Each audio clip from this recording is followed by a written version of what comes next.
Ny mety toetry ny andro eny an-dranomasina ny sabotsy 12 aprily 2024 amin'ny 9 maraina hatramin'ny alahady 17 aprily 2024 amin'ny 9 maraina.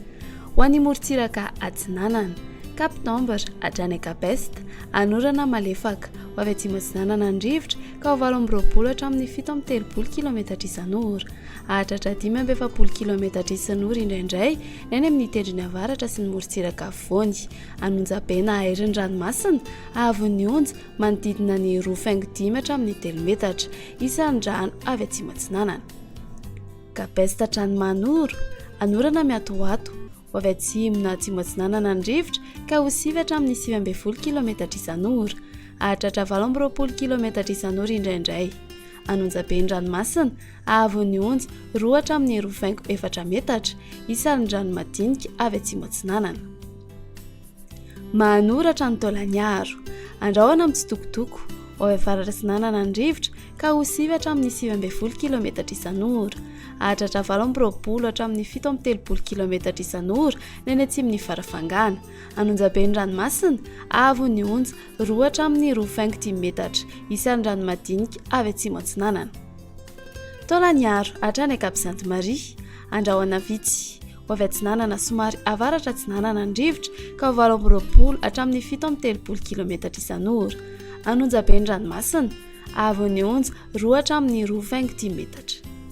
Ho an'ny morontsiraka andrefana Cap-Sainte-Marie hatrany Cap-Saint-Vincent ibalika ny masoandro ho avy atsimo atsinanana andrivotra ka ho 20 hatramin'ny 17 km isan'ora adiny mpanonjy na anonjaben'ny ranomasina ahavon'ny onja manodidina ny 1 metatra ahatratra 1.7 metatra ny makany amin'ny farany fepitaona.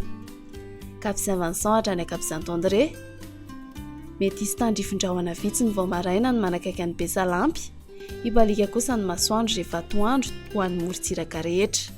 Iovaova ny fisiokandrivotra ny atoandro ka ho 9 hatramin'ny 9 km isan'ora ho avy atsimo kosa ny mandritry ny alina ka ho 9 hatramin'ny 18 km isan'ora ho tony na adiny mpanonjan'ny ranomasina ahavon'ny onja latsaky ny 1 metatra.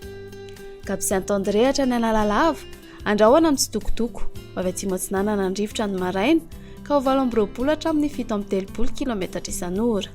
Iovaova kosa ny tolakandro ka ho 9 hatramin'ny 19 km isan'ora ho tony ny ranomasina ahavon'ny onja latsaky ny 1 metatra.